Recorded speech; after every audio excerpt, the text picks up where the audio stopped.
Hi guys, it's Professor Schmidt. So glad to be talking to y'all today.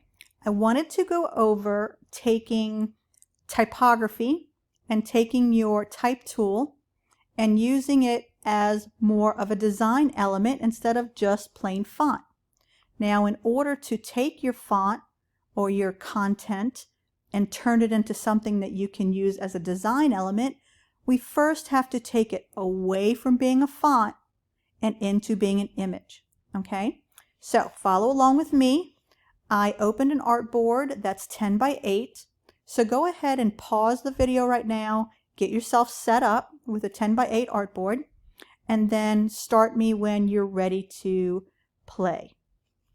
Okay, I'm going to grab my type tool and I'm going to place some font right in the center. I'm going to put the words surf shop because we're dealing with surf shops lately.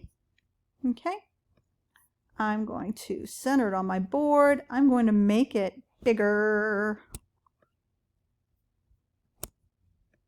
so we can see what we're dealing with. Okay, I don't want to work with a script font. I want to go find a sans serif. So I'm going to go over here to my properties panel and my characters panel. I'm going to look at font families. Now I can go through this entire list of so many fonts that I have, or here's a neat little trick that you should have a filter option.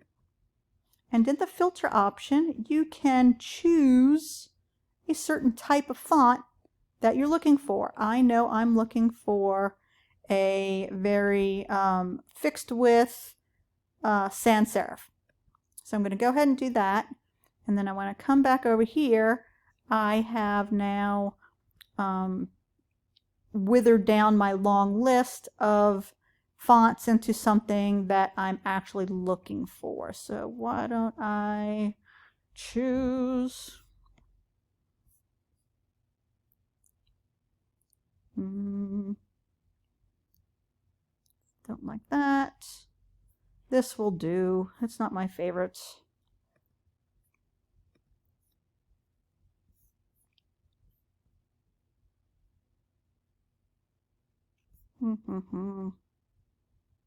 This one's better.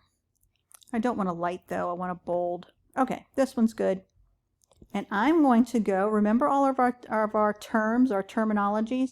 I'm going to adjust the tracking a little bit. There's a lot of space up in those words. I'm adjusting the tracking, bringing all that space together. There's a lot of space between this U and this R. So I'm going to adjust the kerning here.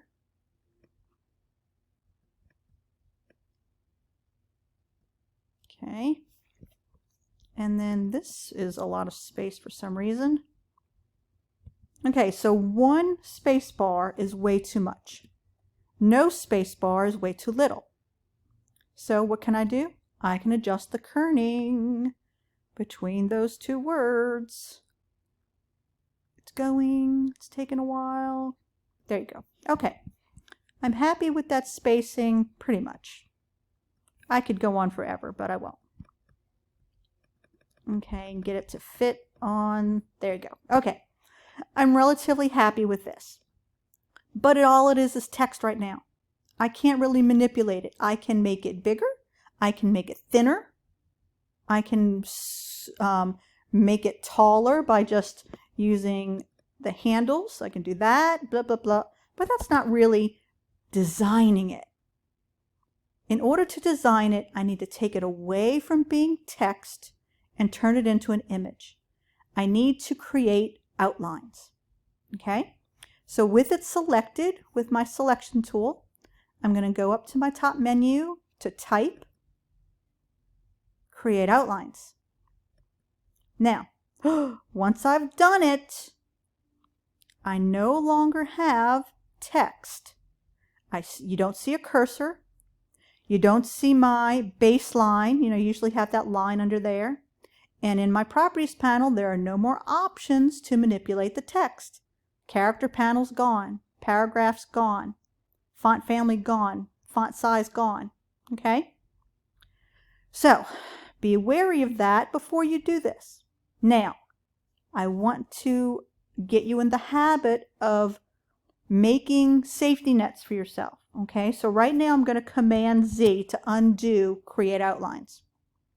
In order to keep the ability to manipulate some text, in order to keep the knowledge of what text I use, what font I used, what point size, etc., I'm going to make a copy of this.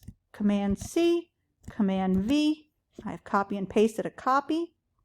And I'm just going to move it off my artboard. I'm going to hide it up here. It's not going to do anybody any harm. You're not even going to notice it, but it's there in case you need it. Okay?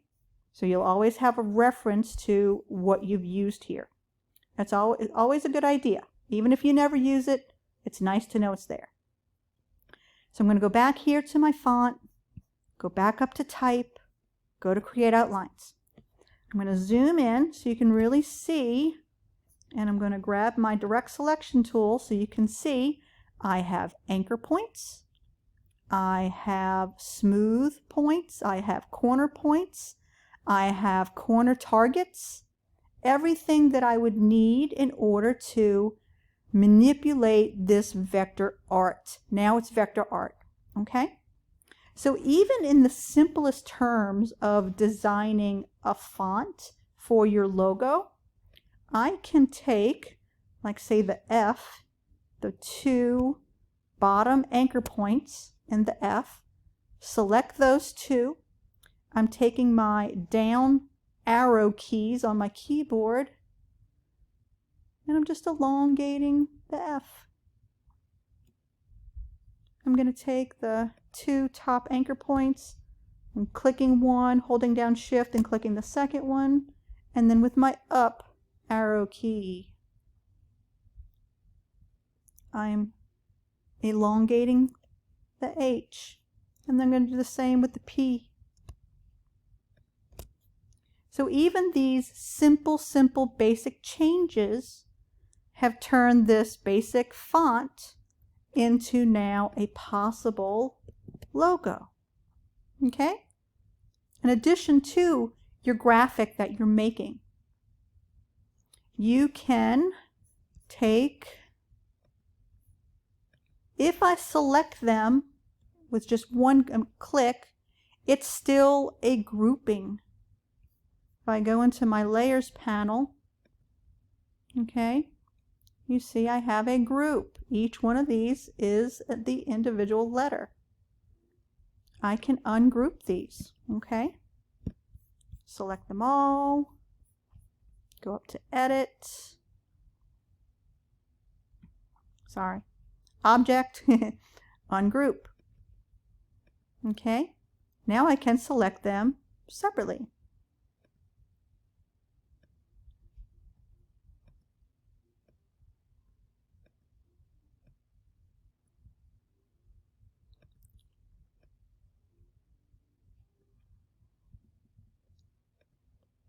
Okay?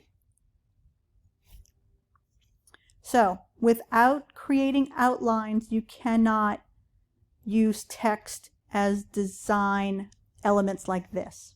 You can just have it typed out and make it thicker, make it thinner. Okay? In order for you to use the text as a design piece and manipulate it and change it and make it your own, you have to create outlines first. Okay? Have fun designing.